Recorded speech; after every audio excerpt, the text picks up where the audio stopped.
The Adventures of Sam Spade, Detective. Brought to you by Wild Root Cream Oil Hair Tonic, the non-alcoholic hair tonic that contains lanolin. Wild Root Cream Oil, again and again, the choice of men who put good grooming first.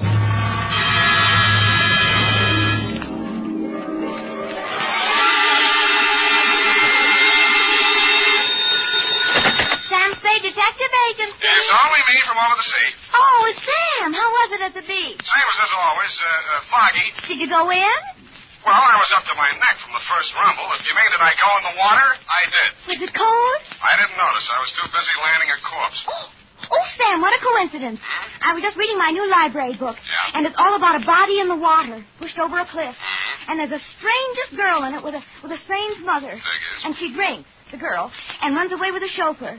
They're rich people. They can't do that. They're stealing my material. Oh, no, Sam, no. It's by Owen Fitzstephen. He's very well thought of. Mother always understands his plot. Not tonight, she won't. Stay where you are, Angel. I'll be right down to dictate my report on the critical author caper.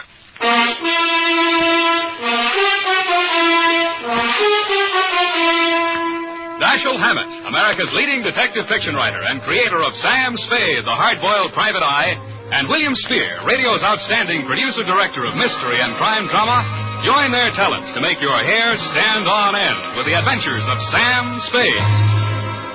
Presented by the makers of Wild Root Cream Oil for the hair. You know as well as I do, fellas, your hair is one of the first things any gal notices. So it's really important to keep your hair spruced up right all the time. The answer? Why, of course. Wild Root Cream Oil Hair Tonic. Wild Root Cream Oil grooms your hair neatly and naturally, relieves dryness, and removes loose, ugly dandruff. I have a hunch, fellas, she'll help herself to another look if you're using Wild Root. Get Wild Root Cream Oil Hair Tonic in bottles or the handy new tube. It's again and again the choice of men who put good grooming first. Later in this program, we'll have an important announcement. Listen for it. And now, with Howard Duff starring as Spade, Wild Root brings to the air the greatest private detective of them all in the adventures of Sam Spade.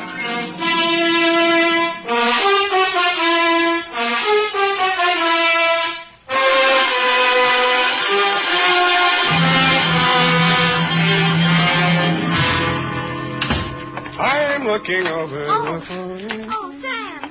Yeah, come on in. Let's get this over. Can you wait till I finish this chapter? A page to go. The detective had just found this girl in a sordid rooming house. He had this fight with her boyfriend and boinged him. And now butter wouldn't melt in her mouth. But I don't trust her. What's the name of the book? Morgue Fruit. Morgue Fruit. His last was A Spindly Stiff. That was about this neurotic nurse who was in love with her employer. Effie, how long have you been reading this kind of trash? What's not trash, Sam? Well, he really makes his characters live. And I love his detective. He's real hard-boiled like in Dashiell Hammett. Dashiell Hammett? Mark your place and come in. All right, sir. Oh, dear. Ready? Yes, Sam. Oh, I can hardly wait. That's the way I like you, eager. To finish the chapter, I mean. Please. I wonder what she's up to. She's guilty, of course. Of course, but what of? You can read it when I'm finished. Oh, my goodness, we've got a report to get out, and here we are chattering about books. Date, August? I will give the date. Yes, Sam. Date? Fill it in. To Missing Persons Bureau, San Francisco Police. Attention, Sergeant Schwartz from Samuel Spade, license number 127596. Subject, Gabrielle Leggett. Dear Dave, I should have handed it over to you at the start, but you know me, I'm greedy. I cashed the check she'd sent me as a retainer without consulting my better judgment. Gave the money to Effie to pay bills without batting an eye. Borrowed a dime car fare from the corner newsboy without collateral. And arrived in front of the Leggett Mansion on Nob Hill without the foggiest notion of what I had been retained for. I'm Gertrude Leggett, Mr. Spade. It's about my stepdaughter, Gabrielle. She's been missing since the funeral. Whose funeral was that, Mrs. Leggett? My husband, Gabrielle's father. That was nearly 3 weeks ago. She came to me afterwards and said she was going down to Quesada, to our country place, for a few days, that she wanted to be alone with her grief. But I discovered that she never arrived at Quesada. Do I make myself clear, Mr. Spade? Yeah, except for one thing. Why do you want her back? First, she may do something to disgrace me. She'll undoubtedly try her best to do so. Secondly, unless I get her signature to some papers, in accordance with her father's will, I can't go on living in this house. Furthermore... That's okay. You've convinced me. Now, when she left, what did she take with her? Just one piece of light luggage, and her liquor case, of course. She drinks, you know. Well, it's not my place to disapprove. I merely thought it might help you to know. Well, we could case all the bars in town, but it'd take a lot of time and a lot of money. Besides, I'm on the wagon. Well, you might talk to Eric, my chauffeur. He drove her to the station, or says he did. Where do I find him? Let's see. 10 o'clock. He'll be loitering down the hall somewhere in the neighborhood of the linen closet, helping the upstairs maid fold the sheets. I'd knock first if I were you and avoid embarrassment. Thanks for the tip. Oh, mind if I have a look at your stepdaughter's room? Eric will give you the key. I'm not allowed one. Thank you.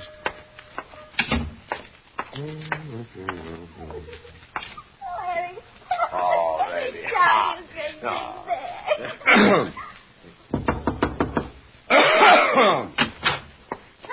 Excuse me, sir. Thank you for your kind assistance, Mr. Collins. Okay, Myrtle. Anytime.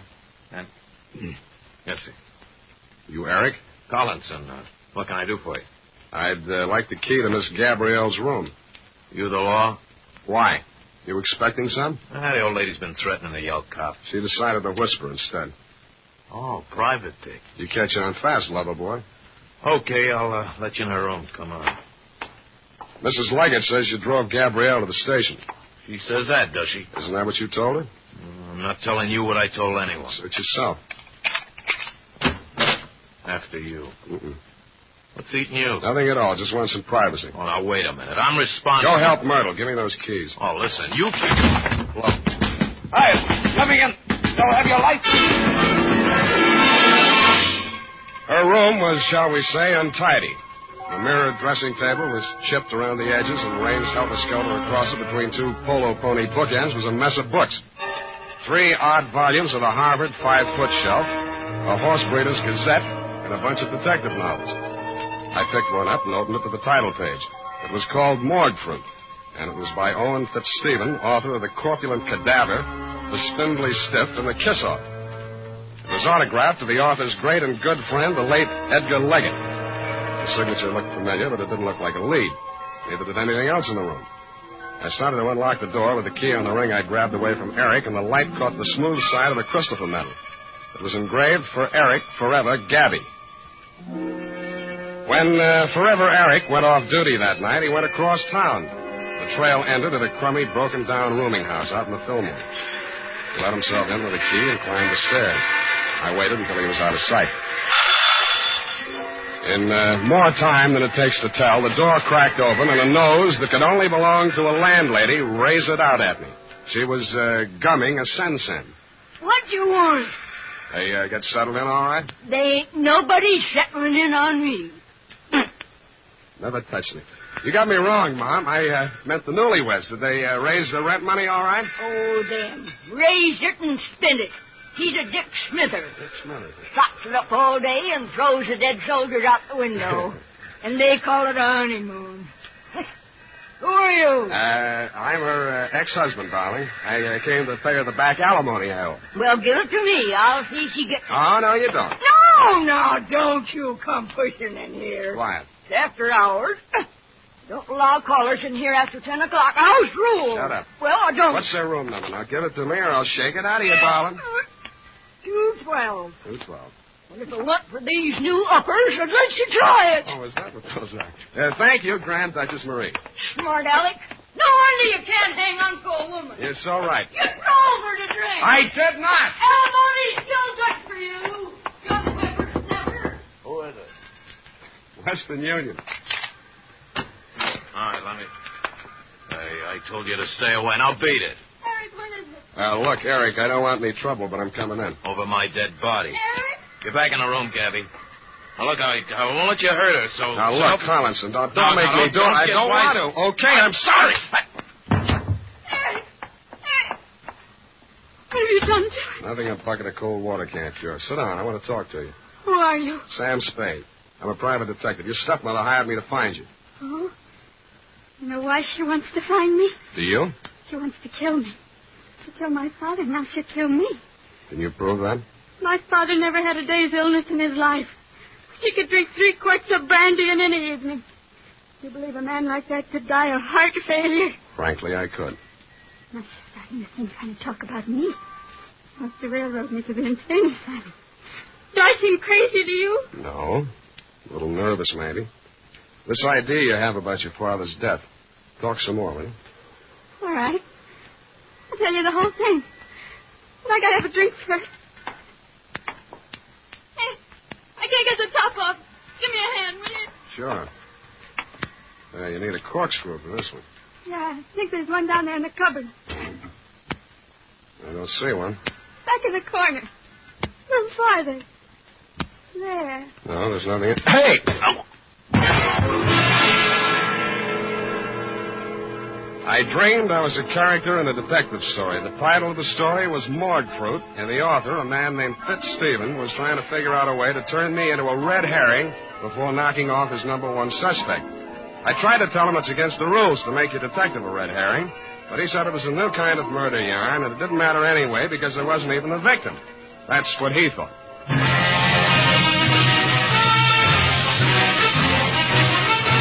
The makers of Wild Root Cream Oil are presenting the weekly Sunday adventure of Dashiell Hammett's famous private detective, Sam Spade.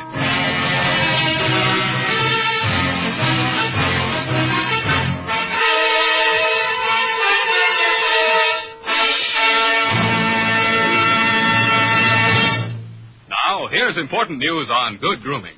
If you want the well-groomed look that helps you get ahead socially and on the job, listen.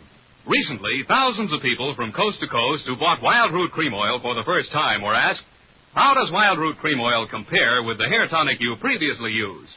The results were amazing. Better than 4 out of 5 who replied said they preferred Wild Root Cream Oil. Remember, non-alcoholic Wild Root Cream Oil contains lanolin. And here's the announcement we promised you. Now you can get Wild Root Cream Oil, America's leading hair tonic, in a generous new 25-cent size on sale at all drug and toilet goods counters. It's also available in larger economy bottles and the handy new tube. Get Wild Root Cream Oil again and again, the choice of men who put good grooming first. By the way, smart girls use Wild Root Cream Oil, too, and mothers say it's grand for training children's hair.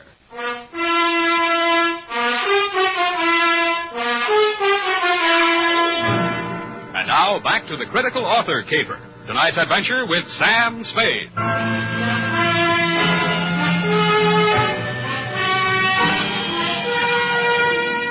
When I came to, it had came the dawn, and I was still a character in a detective story, and I felt more like a red herring than I had in my dream. I had dragged myself across my own trail and wound up no place. My quarry had fled, leaving nothing behind but empty bottles with fingerprints on them.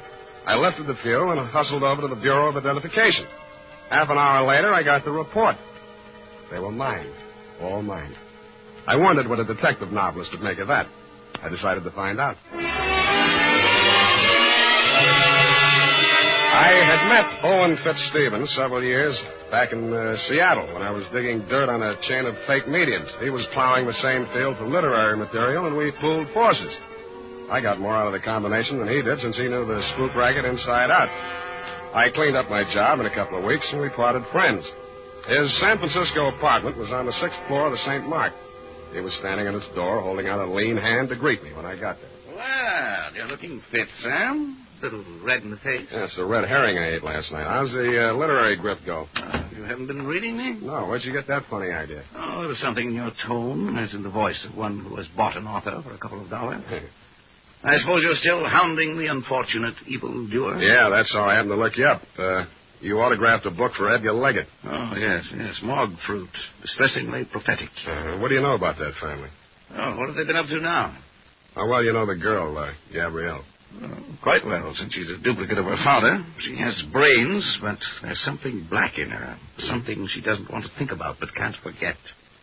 She's a neurotic who keeps her body sensitive and ready. I don't know what for.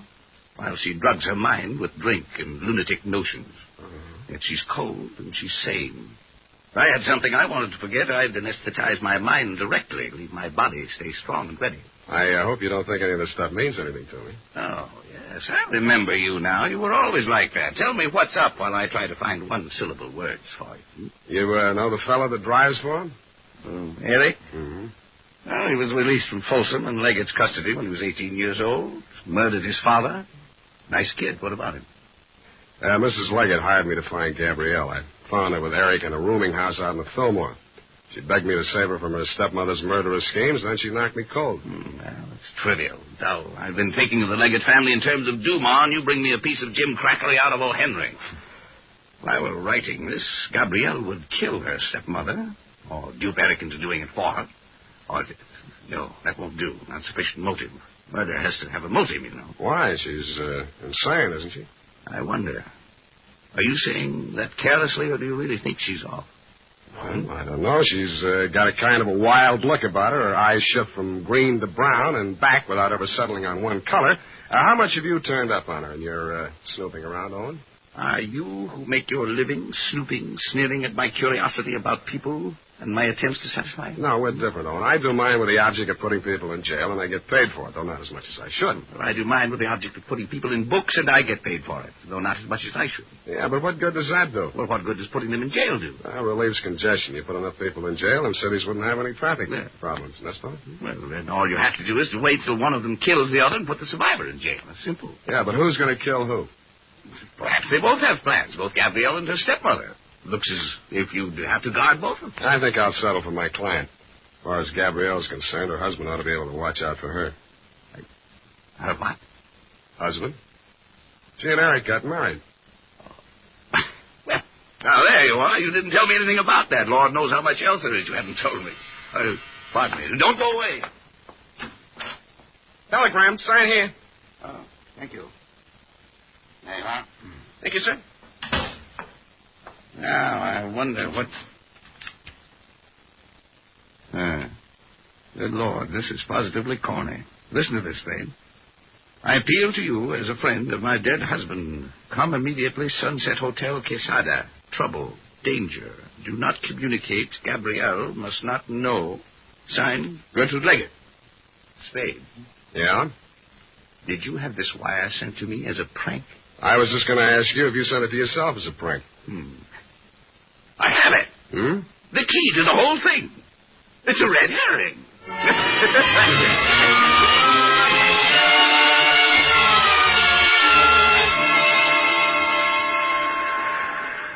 I didn't think Fitzstephen would be able to hold out very long against his professional curiosity, and I didn't imagine he thought I would. I caught the next bus for Quesada. Quesada is a one-hotel town pasted on the rocky side of a young mountain that slopes into the Pacific Ocean some 80 miles from San Francisco. I got there at 11-something that night, stepped down from the bus, and crossed the street to the Sunset Hotel. All right. Keep your shirt on. Mrs. Leggett registered here? What's your name? Owen Fitzstephen. Oh, she left a message for you. Said for you to wait right here and don't leave till she gets back. Yeah, she say where she was going? Oh, it's probably over visiting with her daughter and new son-in-law, new over to the cove. How do you get there? Well, you'll never be able to find it at night unless you went all the way around by the East Road. Not then, I'm sure, unless you knew the country. Well, how do you get there in the daytime? Well, you go down this street. You take the fork on the ocean side and follow that up along the cliff. It's easily enough found in the daytime, but you never in the world. You okay. Heard you the first time.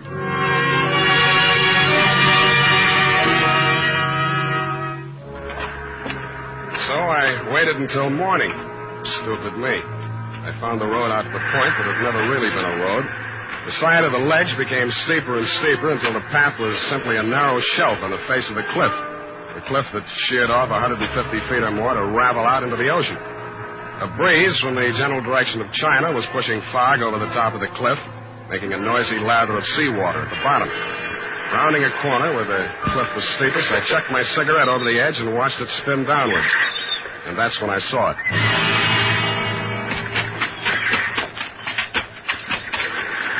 I had to go waist deep into the Pacific to lift the body. I got my hands under the armpits, found solid ground for my feet, and dragged it up beyond the high tide mark. It was Gertrude Leggett. Somebody came staggering down the beach to meet us. She dead? Yeah, Gabrielle, she's dead. Oh, the witch is dead.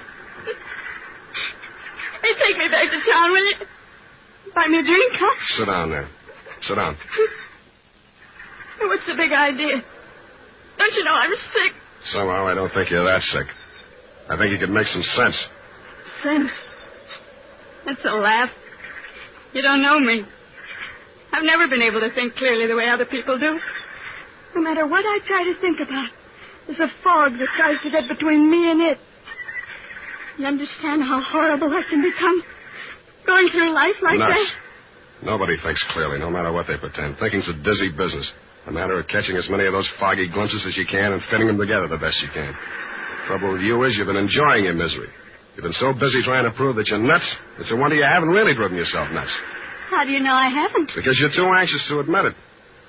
All right, I'm sane if you want it that way. I'm just evil. There's something black inside me. What was that again? Something black.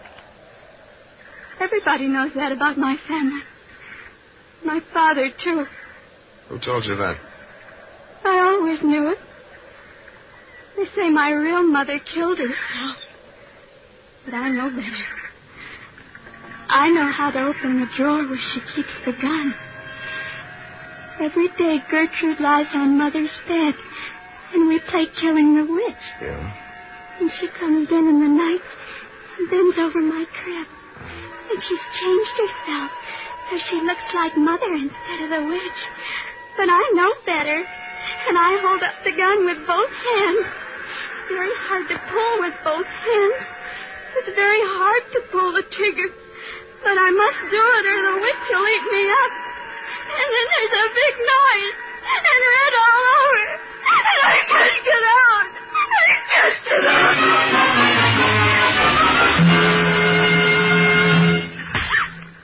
Now, listen to me.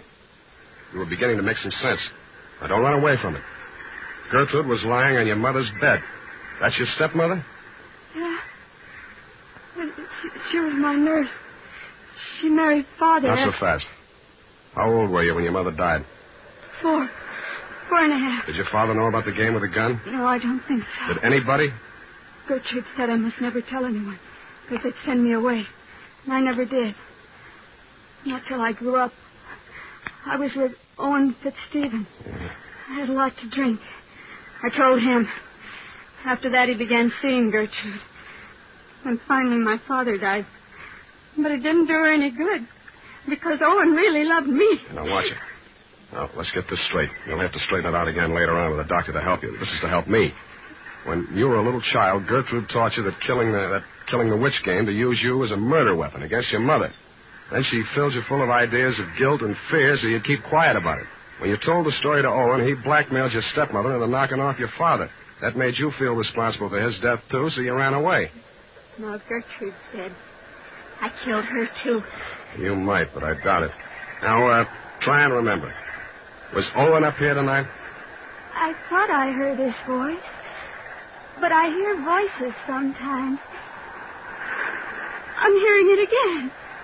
Listen. Do you hear anything?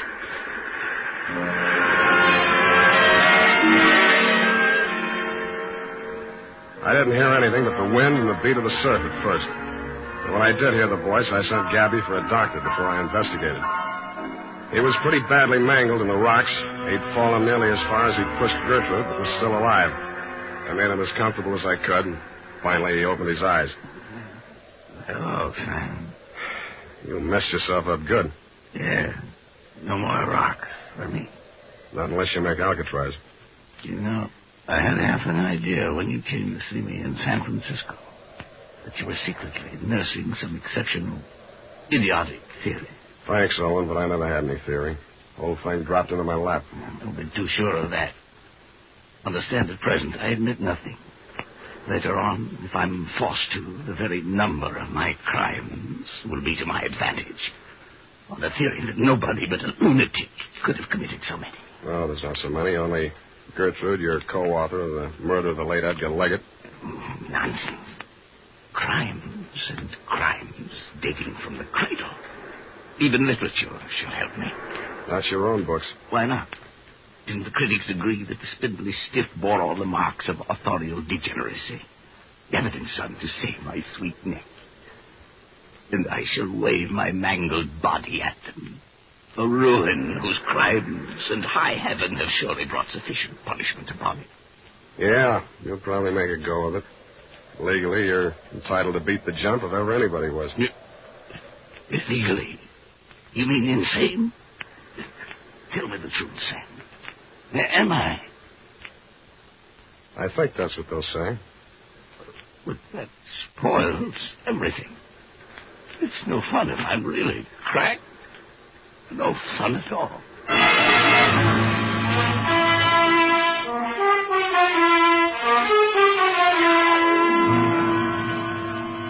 Period and a report. Just goes to show, doesn't it? Now, there you go again, Effie. I mean, if anything like that happened in real life, you wouldn't believe it. You mean if anything like that happened in fiction? Oh, no. The author is never the guilty party. Well, this author was. But that's not fair.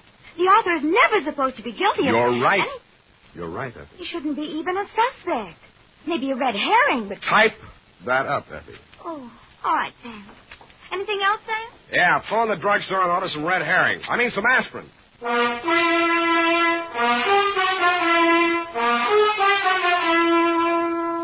More and more folks are turning to famous Wild Root Cream Oil every day. Wild Root Cream Oil gives you all you ever dreamed of in a hair tonic. It grooms your hair neatly and naturally the way you like it, the way other people like it. What's more, Wild Root Cream Oil relieves dryness and removes loose, ugly dandruff. So join the millions with handsome hair. Tonight, or first thing tomorrow, ask at your drug or toilet goods counter for Wild Root Cream Oil. Also, ask your barber for a professional application. If you've never tried it before, get the generous new 25-cent bottle just introduced. It's Wild Root Cream Oil's Get Acquainted size, and once you've made the acquaintance of Wild Root Cream Oil, you'll find you've made a lifelong friend. Come on in, Twinkletoes. Well, here it is, Sam. And I like it even better than morgue fruit. You did. I mean, it's not so realistic. I like a romantic type story myself. You Lots do. of atmosphere and psychology and those. Oh, you got to have those. You really should be a writer, Sam. You think so? Of course, detective stories don't pay much. No, that's but if true. you write enough of them, and look at all the material you've got. No good. Never do for fiction. But, Sam, there's already that radio series, The Adventures of You-Know-Who, Sunday night. That's what I mean. I don't make a penny out of it. Well, it's your own fault. Sam, I don't want to seem critical, but if you played your cards right, you could have owned a piece of that show. What? And follow Blondie? Go home, Effie. I think I will, Sam, and just curl up with a good book. All right. I wonder who killed who. Well, when you find out, don't let me know. Oh, you know you can't wait. No, I can't. Good night, Sam. Good night, sweetheart.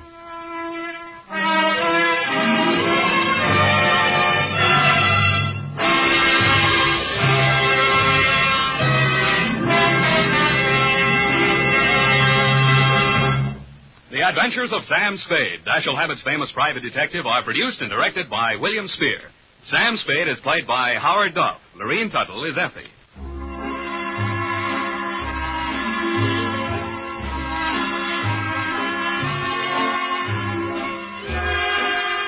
The Adventures of Sam Spade are written for radio by Bob Tallman and Gil Dowd.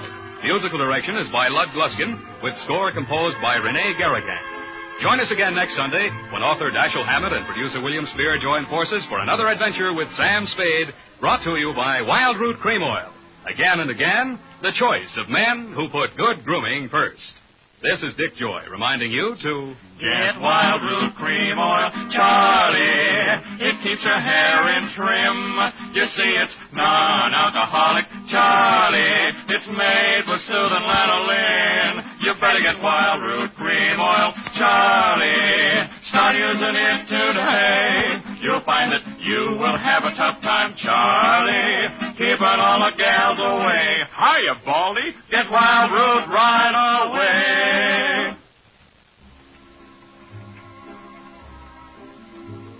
This is CBS, the Columbia Broadcasting System.